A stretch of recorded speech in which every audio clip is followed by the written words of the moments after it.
Welcome back to Future in Focus. I'm your host, Antoinette Solomon. Real estate is one of the most powerful wealth building tools that we have. It offers leverage, recurring income, tax advantages, and generational wealth all in one.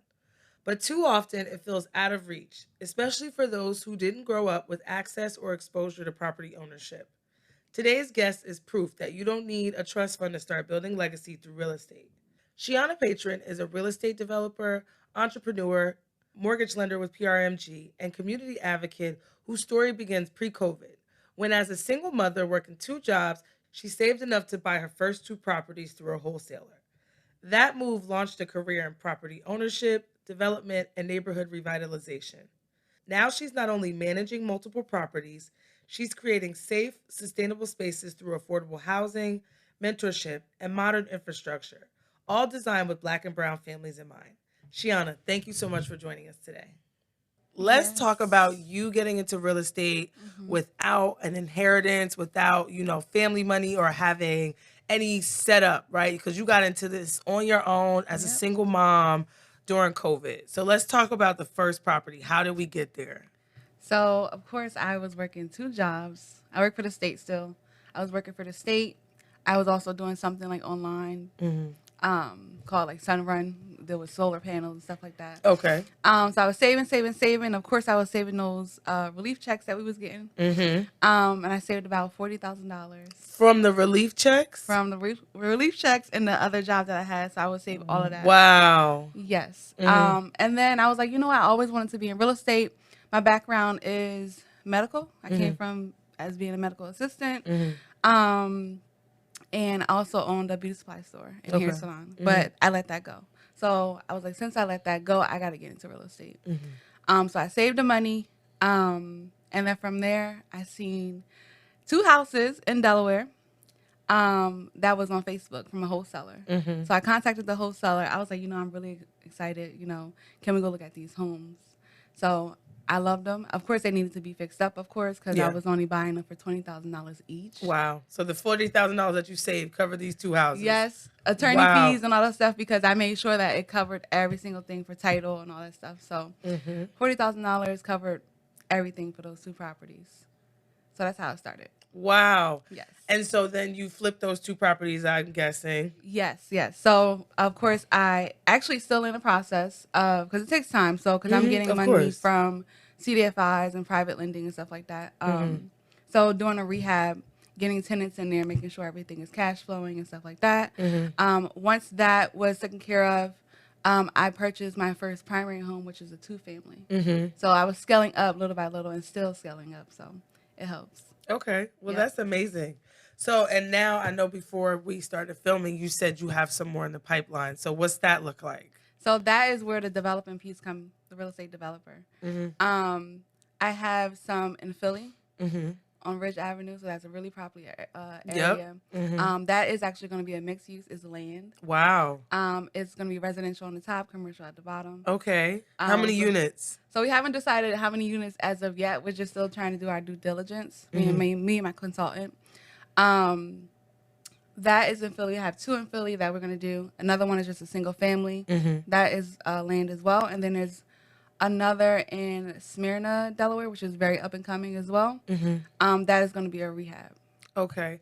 Wow. So this is so ambitious of you. One, I'm Yes. so proud, as your friend to watch you kind of scale up like this. So it doesn't just take money, right, to get into something like this. There's No. also, like we talked about earlier in the season, like the mindset shift, right? Where it's something in you that kind of just switches Yes. on that is like, all right, I'm ready to stop playing and I'm hmm ready to sort of move to the next level. So what did that mindset shift look like for you to get into this and be so brave to take these moves? Yeah, funny story. I mean, not really funny, but I've seen growing up, my family, my grandparents, they own property. Mm. But when it came time for me to like inherit something, it wasn't there. So Really? the foundation wasn't there. It was there for them. Mm-hmm. Their parents bought them properties and they like bought it down the line, but it didn't reach me. So I was like, you know what, I gotta start somewhere. Mm-hmm. And I'm gonna try to make.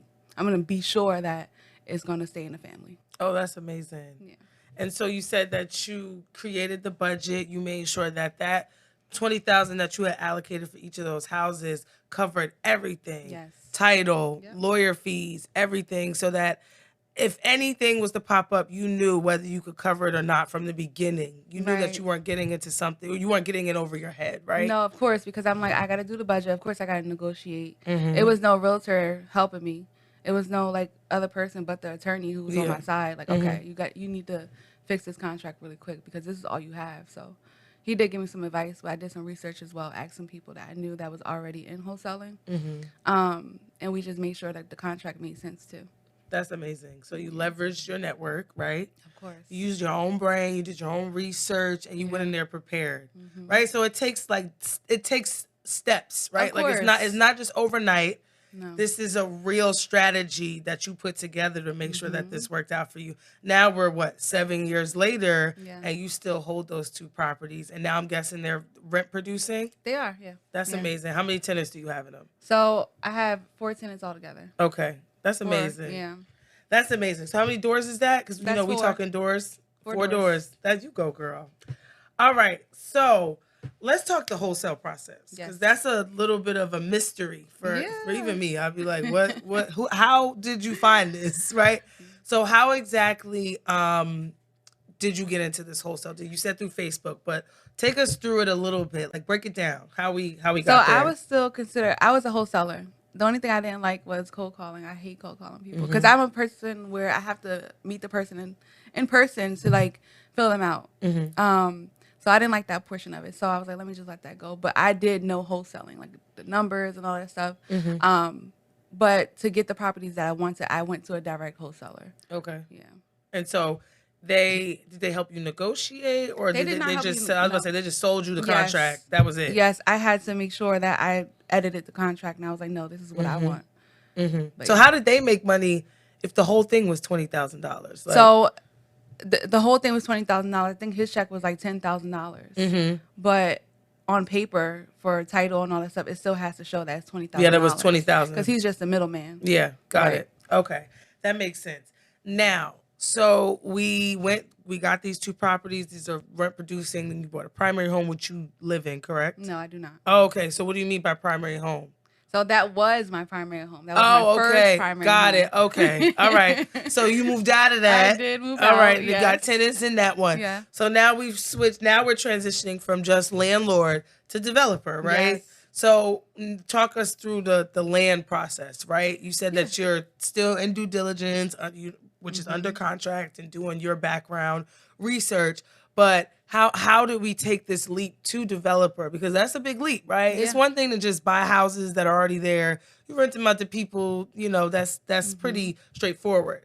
But taking a leap to developer to say, I'm going to buy these plots of land, or I'm going to buy this house that's sort of run down, knock it down, and develop the land. How do we get there? So great stories, they always say closed mouth don't get fed, right? Yep. So my contractor who was in Delaware on the properties that I bought wholesale, he's like, you know what? I hear your plan. I see that you want to work with veterans. I see that you want to build up the community. I got the perfect person for you. He's a developer. He's a consultant. He introduced us, and from there, he became my consultant. I hired him. Then he bought me on deals from Philly, from Delaware, from all over, even Ghana. I haven't really touched on that, but yeah. So we international too. Yes. Okay. So it's just talking to people, showing them like, hey, this is my vision. See what they could do to help me, because in the long run, we got to work together somehow. But that's how I started. Consultant, help me, put me on, help me with performers, help me with all these different things, due diligence, how to do things, how to crunch numbers when it's coming to scale up with 10 units even. I haven't gotten there, but I'm looking to be there by the end of this year. But that's how I started with that consultant from a contractor. Okay, that's amazing. Yeah. And so now we're developing this land. We're going to sell these houses, and we're going to touch that $1 million. Yeah, of course. Oh, I already girl. talked to him. He like, you need to quit your job by the end of this year. I'm like, you right? You sure? Yes, look at that. Look at that. Are you sure? So let's talk about your job, right? Because Yes. you are a mortgage lender with PRMG. And as a mortgage lender, you kind of got like a little bit more insight into that world than most people. So I know one time we did a panel together, and you made a very good point where you were like, when you're an investor and you're really, you really have a strategy of what you want to do. You're not just looking to sort of buy and hold. You know that within a certain time period, you want to, sell this property, pull the money out, and maybe put it into something else. It makes it makes no sense to go out and get a 30-year mortgage, right? Because even though the rate may be lower, an adjustable product may make sense, or some other sort of mortgage loan product may make sense. So let's talk a little bit about that, how you advise investor clients in the different spaces of financing. Right. So I would say if you're a first-time home buyer and you want to invest eventually, go with the lowest. Go with FHA or conventional that has 3%, 3.5%. Put down the lowest because you want to save your money. That's in the deposit. Let's make it clear. You talk about deposit, Yes. down payment, Yes. not interest rates. Not Okay. interest rates. But I usually tell my clients who are not even investing, don't worry about the interest rate because it's gonna come and go. Even if you're doing like a fixed or adjustable, don't really worry about it if you're looking to invest. This is an investment. Real estate overall is an investment. So you can get creative, take money out, you can leverage it somehow. So I tell my clients, don't worry about the interest rate, whether you're an investor or not. I also tell my clients, try to get a multifamily if you can, because it's income. You can stack that money. You can even, like we had the panel before where we were talking about house hacking. You could do so many different things with rooms, rent out your basement, even have a podcast set up there. Like you never know. You can have different streams of income coming in. But if you're just strictly an investor, yes, an adjustable rate may be better for you because you're going to get out early. You're looking at a short term. You're not looking at a 30 term because you're not really looking to be in that mortgage for a long period of time. So adjustable rate mortgage may be better for you because you know that your turnaround time is going to be sooner than later, especially if you're doing a flip. And as a mortgage lender advising investors, what's the first step? Is it finding the property or is it talking to you? Talking to me because you need to know your numbers. There's no point in going out there if you don't know what you can afford. Yeah, because people love hanging out on Zillow and seeing what's available. Yeah. I try not to do that unless I got the 20% down. I do it still to this day, so I get it. I try to stay away from Zillow as much as possible because I'll get my hopes up. Remember that house we saw? Listen, I will go down that rabbit hole. Yep. So I would agree with that too. Make sure you have your money. That is the most important piece. And even if you don't have your money, still come to someone who knows what they're talking about when it's time to invest, or like a lender or whoever, so they can crunch the numbers for you and say, hey, this is what you need to plan for. Yeah. Even if you don't have the money right now. You're absolutely right. Yeah, and especially with what you just said about the interest rate, right? Like you clearly are knowledgeable. You understand the market. I know interest rates are a little higher now. And so some people are a little turned off from the market. They're not as high as people think. Really? Everyone's thinking that they're high, but they're average. What's the average? The average is like 6.125 right now. Well, we were so used to COVID. Yeah, right? That's the problem. Everyone's so used to COVID prices. But people don't realize during COVID, people were putting in 20, 30, 40 bids and getting beat out. Right. Yeah, so I agree with you. Yeah. Buy when you can. If you got the money, if you got the 3 or 5 or 10 or 15, 20% down payment, and it makes sense for you financially, buy now because you can always refi. Yeah, but you can. It's also programs out there to help you, especially if you're a first-time home buyer. I didn't touch on that, but I only came out of pocket $3,000. Oh, well, let's talk about that. See, now that's what we're here for. We got to give the people the hustle. So I used down payment assistance for that home that was on paper as a first-time home buyer. Okay, that primary home you talked about. Home, okay, yes. I only came out of pocket $3,000. Wow, multi-family. So it's things out there. You got to ask questions. You got to ask questions. Yes. Yeah. So and one thing I will say about Shianna, she's very straightforward. You know how you see things on Instagram, you see these 0 down payment programs. She hates those. She's like, if you see that, it's clickbait because it's not real. Because in some sense, you are putting something down. Maybe you're putting $3,000 down. I've seen clients go as low as $6,000, right? Yeah. You're putting something down, but it could be, relatively small. Yeah. Imagine you buy a house with a tax refund. Yeah. Yeah, it's possible. We had somebody on the panel with us said she bought a house with a college refund check. So, it is available to us. You just have to ask the questions and be informed. Yeah. All right. So, I love this. So, let's talk about your passion for community development and revitalizing the community and things like that. Where did that come from? So, that came from, I grew up in the suburbs. But my mom still struggles, single parent. I've grown up where the lights was out sometimes, but we still have food. PSNG. She was a teacher. So, but other than that, I had family in Plainfield, Newark, Irvington. So I've seen different things, stuff I shouldn't have seen. So I was like, you know what? Although I live in the suburbs, but I'm always over here, I might as well just, help my people. Why not help my people? See them grow, make sure they have jobs, make sure they're in a living space that's clean and, things like that. So give back. Yeah. I'm a Virgo too, so I'm very like nurturing and always trying to help somebody. Okay, so you're caring. We love that. So how do you, when you see a deal, how do you vet that deal and figure out if it's right for you? So of course I'm a people's person. So I want to contact the person directly. Like, hey, how are you? What is your reason why you're actually selling? Try to figure out what their pain point is. I learned that from wholesaling. Look, taking advantage of the people. No, I'm kidding. I'm kidding. Figure out what their pain point is. And then let them know, like, hey, this is my plan. Do you agree about it? Just fill them out. They fill me out. Then, of course, the numbers. It comes to the numbers. That's more important. Crunch the numbers. Figure out if I can afford it in the long run. What's my plan for the actual property or land? And then go from there. Okay.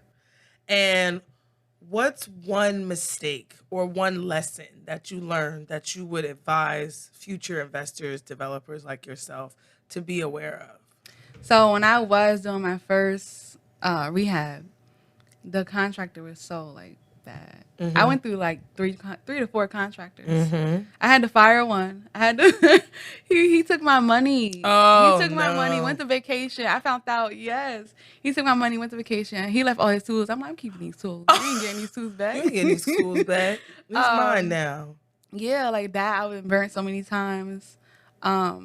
People even I knew that was helping me fix my house. I had to let them go. Yeah. Because I'm like, I can't you're not about to burn me. Like, I work for this money. It ain't like I just got this money from inheritance or anything like that or a loan. I literally scrapped up this money. This is my money going out the door. I would say vet your contractors. Make sure you do have at least 2 to 3 on hand because you still need to be sure that they can do the job within a certain amount of time. Yeah. And just vet them. Make sure. Even call their past clients and see, just go from there and vet them. Yeah. And that's for any industry, right? Because even me as an entrepreneur, I've gone through different service providers on different things, and I'm still working through some things, trying to figure out, who fits right in certain, spaces. So you definitely got to go through some, some growing pains. Yeah, I mean, before it's like a well-oiled machine. I feel like we don't have to though. We talk to the right people. I didn't know because it's the first time in my family they've been doing that. They just been buying houses, not actually doing rehabs and all that stuff. So and developing property and all of that. So I had to go through it somehow. Yeah, but it takes time to cultivate those relationships and that trust because it's like they don't know you, you don't know them. Right. So we're just kind of going into this with hope. Yeah, that you're a good person. Hope and pray. Yeah, exactly.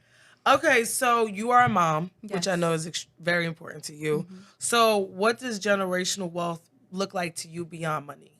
So my son's been with me through so much different things. Like I said, I owned a hair salon, a beauty supply store. So he's been there since he's been like 3 years old. So he see it. He always asks me sometimes on the weekend, he's like, you going to the open house today? I'm like, no, not this time. I'm going to a networking event. I'm outside. So he sees it, and I just want him to be sure that he can see all different steps. Like, it's so many different opportunities out there. I talked to him about college, but I don't think he want to go. But as long as he want to do something in real estate, I'm for it. Like, yes, let's do it.